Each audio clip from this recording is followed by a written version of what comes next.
Hello, there we are, back together again, reading our Bible, reading more about the Bible, and learning more about God in the process. That's what it is all about, to know God better, because if we don't know our God, how can we praise and worship Him? I mean, what do you praise and worship if you don't know your God?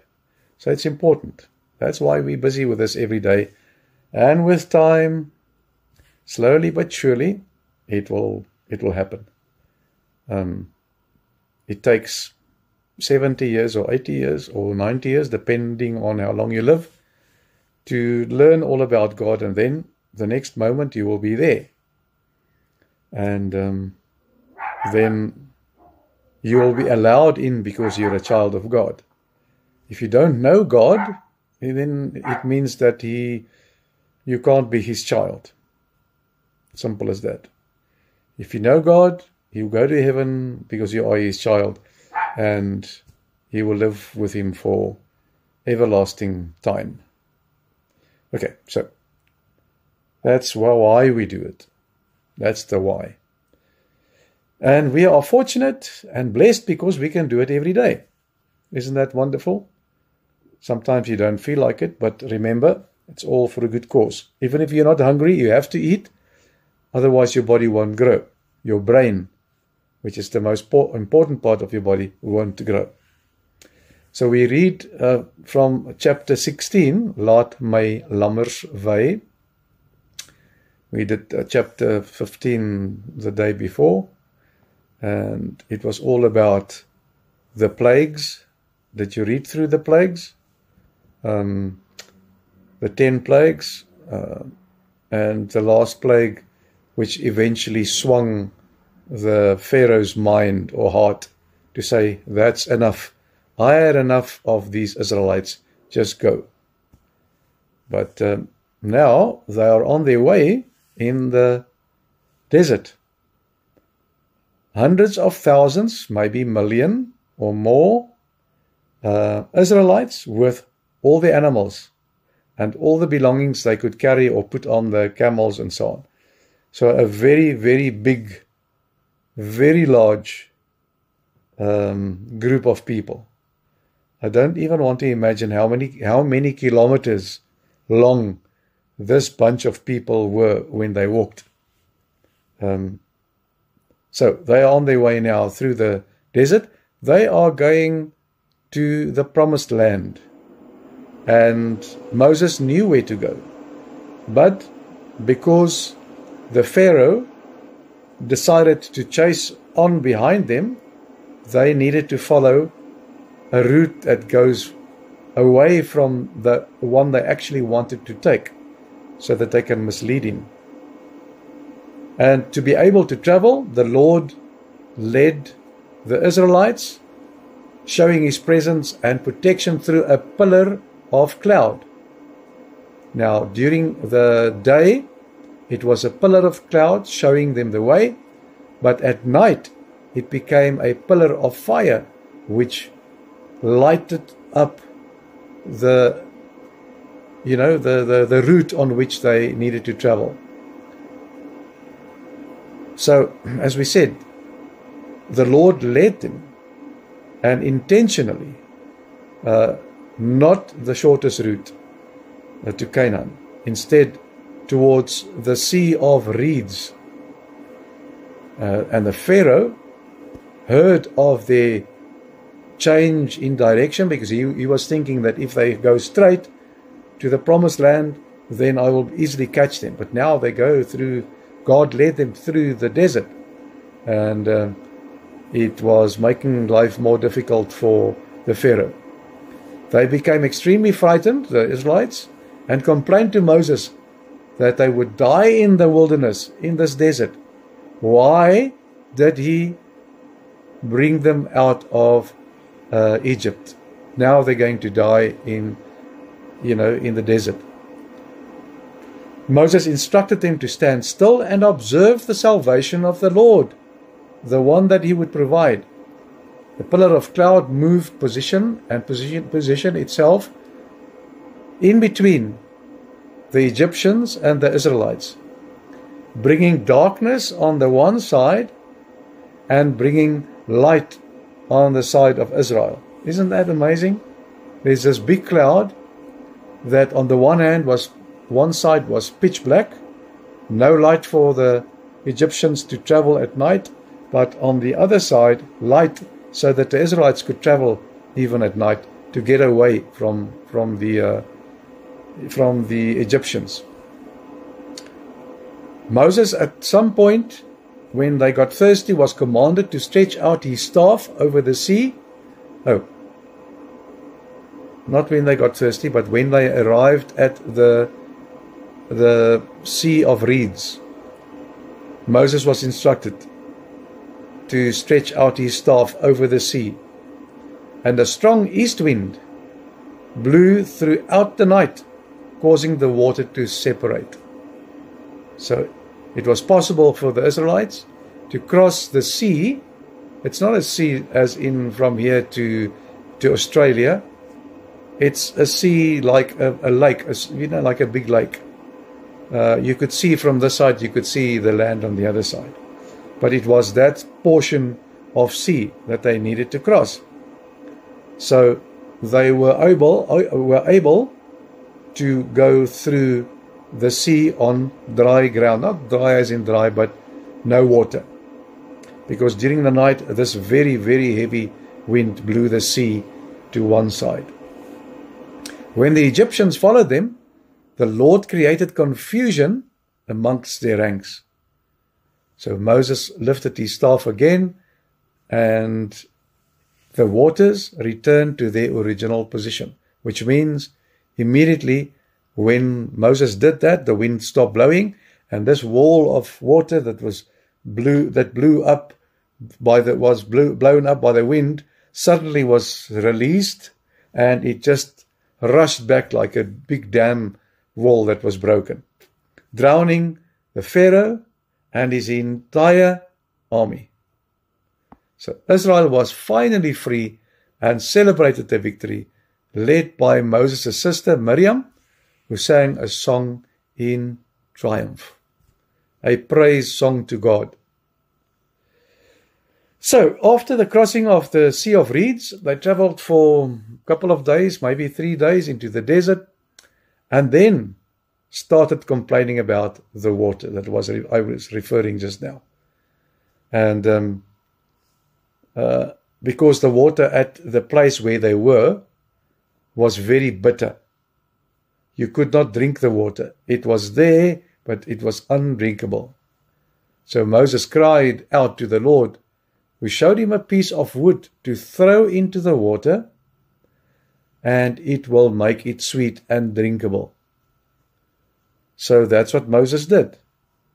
Took the piece of wood, threw it in this oasis, and immediately the water became drinkable, sweet water.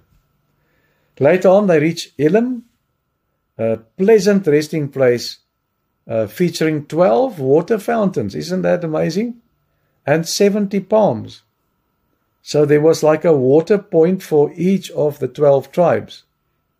That is absolutely, that's a miracle. It's miraculous that God provided something like that that's existed for many, many years, but it was exactly perfect. And a lot of palm trees for, for shadow, shade, and so on. The people continued complaining on their way to Sinai, expressing their wish that they should rather have died in Egypt. At least they had food there. The Lord heard their complaints, and he promised Moses that he would send meat, meaning quails and partridges, birds, and in the evening, bread, manna. And so God sent birds for meat and the manna, the bread, in the mornings. The quails arrived in the evening, and then the next morning they would have the bread, the manna. It was like a thin, flaky substance, white substance, that appeared when there was dew, and it tasted like wafers with honey. So God even make it taste wonderfully well. So in the evening meat, the quails and the partridges, and in the mornings they would gather this manna, this bread, and it all tasted beautifully nice. Well, there was a trick to it. They were told that they had to gather a daily portion of manna and then eat it on the same day, and the next day gather again. But on the sixth day, they were allowed to collect a double portion, because none would fall on the Sabbath, on the Saturday. So Aaron was later instructed to keep a jar of his manna in the ark of the covenant. So as a remembrance,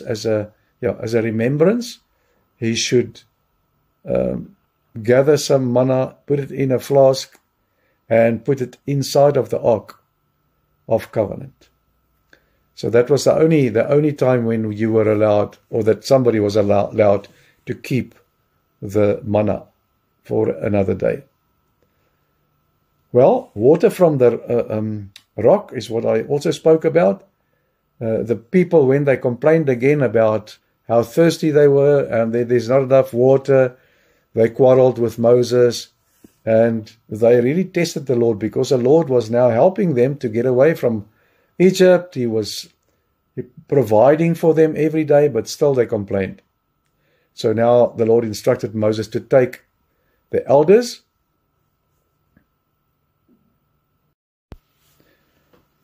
the Israelites complained and quarreled with Moses, and in that way they tested the Lord who provided for everything, and now they're complaining again. So the Lord instructed Moses to take the elders and strike a rock that was there, a big rock, with his staff, with his stick. Water subsequently flowed out, allowing the people to drink. So God listened. This location was named Massa. Massa. It means testing. And Meribah, that meant quarreling. So the name of the rock was given according to the situation they were in at the time. And remember, in the back of your mind, God did not instruct Moses to strike the rock, but to point at the rock. And this will still, this disobedience, we will still read about later. Then at Rephidim, the Amalekites launched a treacherous attack on Israel. Moses commanded Joshua to lead the fighting men, and Moses, Aaron and Hur went up to the hill, as long, to look at these Israelites and the Amalekites fighting. It was a good view, so that he could organize the fighting groups accordingly.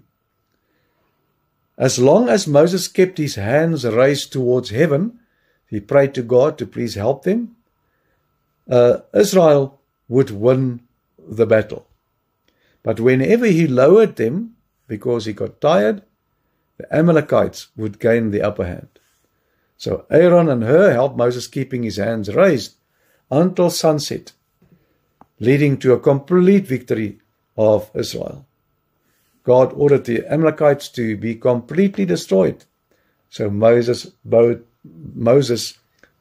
an altar there and named it, "The Lord is my banner."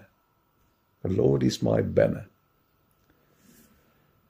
To end off with, Jethro was Moses' father-in-law, if you remember correctly. Remember, he worked there after he left Egypt and fled from the people who wanted to kill him because he killed somebody.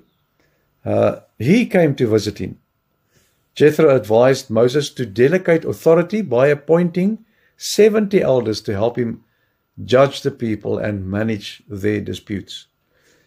This group of people was so large that it was virtually impossible to handle them all with all their queries and all their problems and all their, queries and stuff. So Jethro was a very wise man and said to Moses, just appoint people, elders, that the people from each tribe. So, and it must be people that was respected by the tribe. So he did exactly that, and that would have made his life a lot easier to manage, to help him manage. Okay, I think that's it for today. That's chapter 16, all about the Red Sea and the demolishing of the Egypt army and king, and then they carried on their route, which is now completely different from what they originally wanted to go straight. They had to go around the desert to eventually get to the promised land, which will take quite a while. But we'll read all about that in our next reading. Okay? That was it. Take care. Opa and Oma love you, remember. And God willing, we'll speak again tomorrow. Okay? Love you too. Ciao.